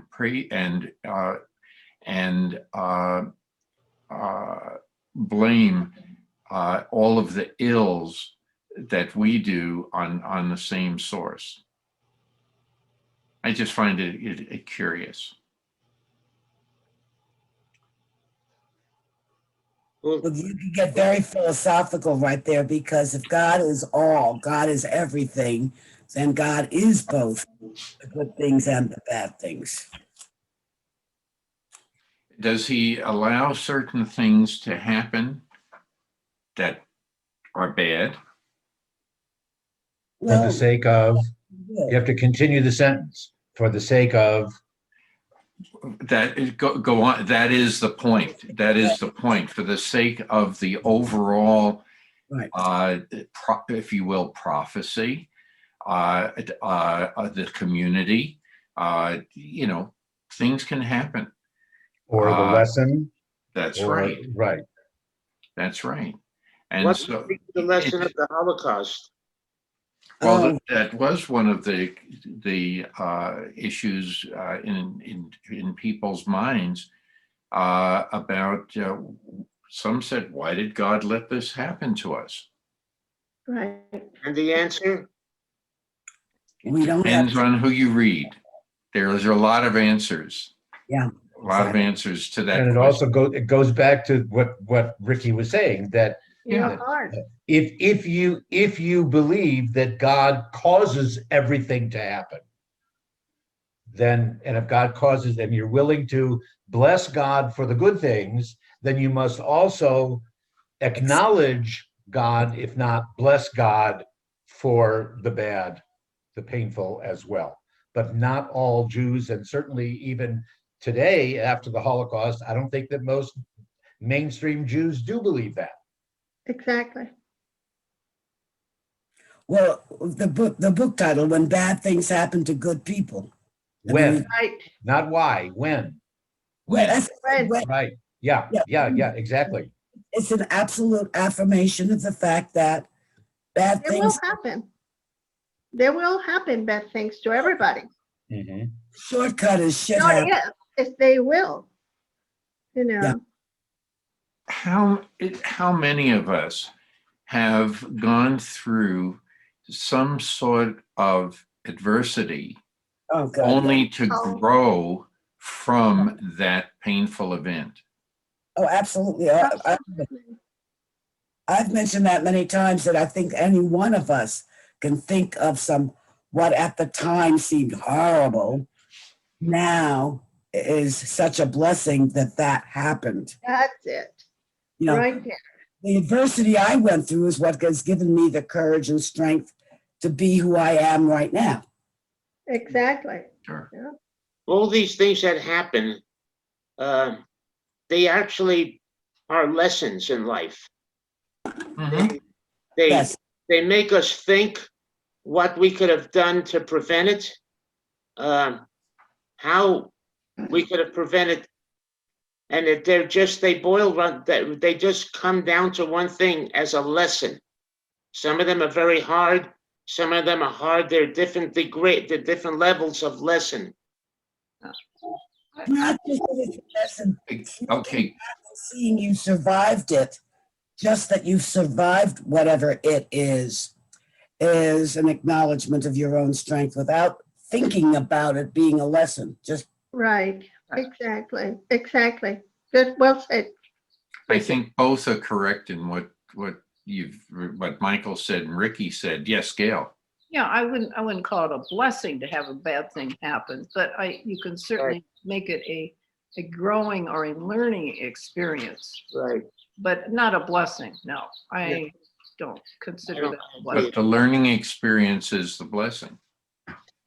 I also think that we don't need to consider it a punishment, because that's another route that we take, punishment or harmful or disapproval. I think that's our own actions are the result of our outcoming. No, I'd have to disagree with you there. No. Okay. Because if someone in your family dies, Well, it's natural. I mean, it's well, dead. no, I'm talking about my daughter who died of suicide. Oh, I'm sorry. I would not consider that a blessing, and it was a horrible thing for her, and the rest of the family. But I learned something from my experience. But I'd have to disagree with what you said. Okay, I understand what you're saying. To go back to the Holocaust for a moment, we talk about certain things, and I don't want to digress from anything, but this might be an opportunity to bring up a few things that we talked about a couple weeks ago. Don't forget, remember, and I don't know what really the point is. Remember, don't forget. We don't want to talk about what did we learn? What did we learn from that? What are the actions and behaviors and the signs of a future Holocaust? What are we going to do about that? So there are very important questions that I have, and that's why I would love to see a discussion on anti-Semitism and the Holocaust develop. And we don't really need, I don't think the rabbi, I would like, of course, to be involved in that. But we can discuss it among ourselves. We don't need a Holocaust professor, but we can develop our own discussion on that. And of course, I would like the rabbi to be the leader of that if he so chooses, and to do it and to get this talked about. Okay, good point. This has come up again today. Just yesterday, was it that our president acknowledged the genocide of the Armenians? I mean, somebody, no, it was The Armenian, Armenian. it was the Armenians. The Turks and the Armenians. Yeah. But the what? Armenians and the Turks. The Turks. Okay. But the thing is, it has brought the word genocide, it's brought the concept of genocide, Pol Pot, and all the other genocides that we have witnessed, and how we try in our way in this country and in ourselves to see that a genocide is starting and to stop it. So we have learned something from that particular genocide, but that's just one of many. And it's really, I think, brought the awareness of the whole concept up. I mean, I don't think we would have recognized a Pol Pot had we not had a Holocaust. I don't think we would have recognized the starving Armenians. Remember that, well, my grandmother was starving Armenians, the starving whoever. And the genocide that is taking place in various African countries. Sure. It has opened our eyes and taught us a lesson. How well we handle the lesson is another issue, but at least it's opened our eyes to the lesson. Elie Wiesel would be very proud of what you just said. Thank you. Thank you, Elie. Okay, Rabbi, and then David. I want to go back to Gail's comment and Please. heartfelt expression.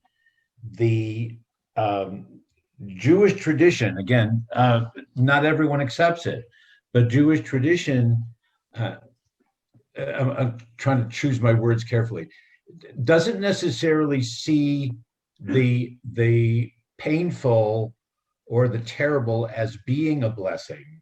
Right. But it does, Jewish tradition does tell us to offer a blessing when we've encountered that kind of event. We still, when there's been a death, we still praise God for having given life and having now taken life away. No. That's still the tradition. It doesn't mean that the act of death was a blessing, but our response is still traditionally to offer a blessing for Well, God. that's what we do. Try to find whether it's the lesson, whether it's some kind of comforting recognition within ourselves that these things do happen. Well, that's why we say Kaddish. Yeah. In a sense, that it's one of the reasons why we say Kaddish. Yeah, Because Kaddish is not about suffering, it's praising it's not God. about death at all. Right. No. Right. David has been sitting there very patiently with his hand up for a while now. Yes, David. Ooh, thank you. I've really enjoyed the discussion that really took off in the last 5 minutes, and how even bad things might be a teaching lesson from God, except for the Holocaust, which one of the things that my parents really tried to teach us is that the Germans under Hitler made an attempt that was very nearly successful to eliminate the Jewish race. And they said Canada did nothing. The United States did nothing. Most of the world did nothing. And I think that's part of the crime that actually took place in those dreadful, dreadful years. My brother was born in the middle of it, my older brother. I was born just 3 years after it ended. And I know our rabbi was born around that time as well, during the same year as the creation of the state of Israel. But I just wanted to bring up that point and send the thing a little bit of a different direction. Yeah, David, I want to respond to that about the exterminating all the Jews. And I mentioned this, I think, last week. That's what those two words, final solution, the term final solution, that's what it meant. So there was a specific term. You talk about a lot of things around, genocides around the world, and they're certainly absolutely terrible and horrible. They should never happen. The Holocaust was so specific. It was just, horrifying. My research has shown, we'll talk about another time, that it was so specific that it's unbelievable how one mind, Adolf Hitler, thought. His mind was so evil that it's reprehensible. And so I delved into this a little bit. And so a lot of people don't know a lot of things. And another thing, that there is constant information, new information, after so many years later, that is still coming out of the Holocaust that we did not know. From time to time, new information comes to the surface. Good point. Yes, Ricky. First, I'll just take it up. It was the final solution with the Jews, but it was also the gypsies. It was also the homosexuals. It was also others, not just. It was the purification of the Aryan race. But I want to get back. First of all, David, I'm obviously older than you. I was born in 41. And I went to high school in New York City. So, 3/4 of my class was Jewish. And meeting with their parents, going to their houses, and this is certainly not a popular view now, My rabbi in Connecticut was aghast when I once verbalized it, but Rabbi said there are many, interpretations of, what we can take or why the Holocaust.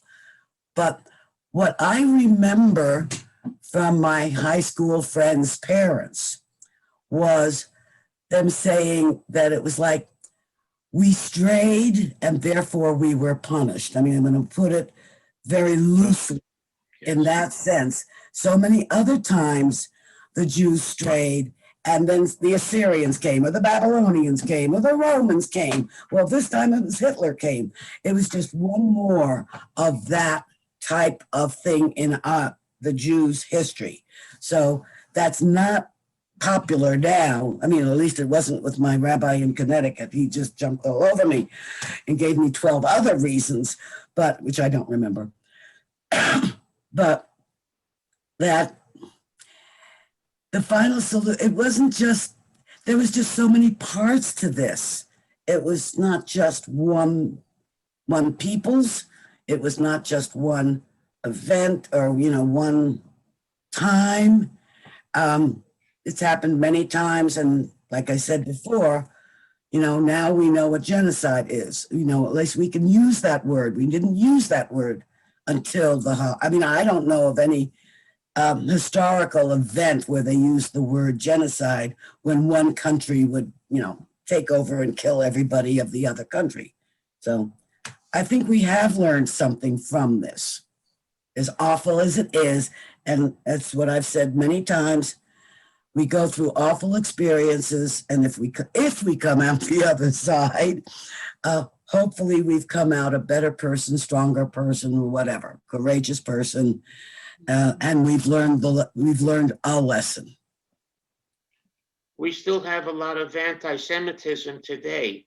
True, we didn't learn it perfectly. This continues. It just, Ricky, it continues in government all over. All over, and it's remarkable. It continues. There's white supremacists, and there's thises, and there's that's. That feel it's still there, but more and more of us, I hope, are learning what this is. What this represents. So yes, that's why I say learned a lesson. Some of us learned because it continues. I don't know. Learned and some of us didn't. In this direction, anti-Semitism, the hatred of Israel, it's there's something there that's just not present anywhere else. The black people. No, come on. What country has to have a bomb shelter under their home? What other country in the world has to live like that? Okay. It's an interesting discussion, but it's going to not only take us way afield from, the story, but I just wanted to ask if I thought I saw someone else's hand go up at some point, but just before Michael was responding to Ricky. Maybe I was wrong. I don't know. But I just want to say, in response to these things, I wonder what people are going to say philosophically about the creation of the state of Israel. Was it due to the conscience of the world? Yes. After they saw what had happened in the Holocaust? Yes. Because otherwise it would have been a still small voice. Yeah. And that's why I often wonder about that. So anyway, are there any announcements that for anything with regard to the temple? Now Ruth Ann had to go off. I'm the host. Okay. Oh, the bagels. Got to get your Yes, bagels. that was brought up. Yes. What else is there anything on to? Oh, the board meeting's on Monday. Yes. Let's see. I got the board meeting. There's a program committee meeting on Thursday and Torah study on Saturday. That's No, right. no service next week. Okay. I'm so glad I color coded my calendar. I just had to look for all the purple. So next week we will see what happens to the thinking of Joseph's brothers and how Jacob sees everything, and poor Benjamin. Any other comments, Rabbi, that you want to make? No, thanks. Wish Okay. everybody a Shabbat Shalom. Shabbat Shalom, and give Lynn our best. Thank you. Okay. Susan as well. Thank you. Take care, everyone. Okay, thanks, Marty. Bye. Bye-bye. Oh, bye. Since I'm the host, I'm not shutting it down instantly the way Ruth Ann does. Give us an Thank extra you. 2 seconds. What? Oh, wow. Oh, Oh, that's beautiful. I love those florals. What's the media? What's the medium? It's Huh? felt-tipped ink. Neon, and here she comes to tell us about it. You can show it in the camera. I decided to make this a fun picture, so I used all neon colors. So it would just, and they're just felt tips, and you can just buy neon felt tips, and I just played with the pattern. I mean, Very nice. I like it. it's paint. I mean, it's an acrylic or something. No, it's Sharpies. It's what? The Sharpie felt tip pens. Cool. No, because it could have been a needlepoint, or it could have been a, It could have been. Maybe. It could have been. I have stuff like that. Right now, my hobby is coloring. I used to knit. I used to do needlepoint. I used to do it all. Now I'm into coloring. Yeah. Very Cool. nice. Very nice. Thank you. Okay, Yeah. thank you. I'll see you next Saturday. I then. love the extra minute after some of these meetings. There's other Zooms I go to that we hang around for sometimes 10, 15 minutes. So it's just a little fellowship, as we call it. Oh, Right. Marty, ask not if No, Marty, I think not Marty is Marty, left. Michael. Michael is left. Okay. Michael has left. Any Michael is question? left, Okay. and David and Wendy are about to left Yeah. also. Yeah, you guys are leaving, so okay. Now I can end the session. Give us an extra. Wow, we have 2 minutes instead of 5 seconds. We'll see you next Saturday. Absolutely. Okay, Bye-bye. Ricky, and I'm really honored to read with you. Yeah, we seem to, and our Bibles, every now and then I'm tempted to bring out, I have another Bible, not yours. Yours is almost very Old English. I have an Orthodox Jewish one, so I got Hashem's all over the place and stuff. So, but the one that I've been reading out of, it seems to be the one most people have. So that's why Ricky, which borough in New York City were you in? which borough? I lived in Manhattan. I went to Julia Richmond High School. Whoa, you were brought. Whoa, I am impressed. I'm from Queens, so I thought at least we had private houses. No. The thing is, when I say Julia Richmond to those who lived in Manhattan, there were 2 schools within one. The regular, the general school and the country school. The country school were Smarties, and I was in the country school. So, well, I was in Andrew Jackson High School. It was just a huge school that was overcrowded and very well integrated. we were integrated, our 2 halves, if we ever formed. Actually, I was friends. I don't know how I got to be friends with some of those kids, because the honor school was very much over there, and the general students were over there, and we didn't get together too often, but we did at lunch hour, cafeteria.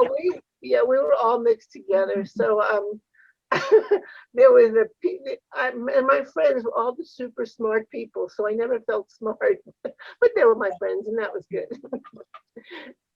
Anyway. Okay, well, thanks. So we're on the way, and we will see you next Saturday.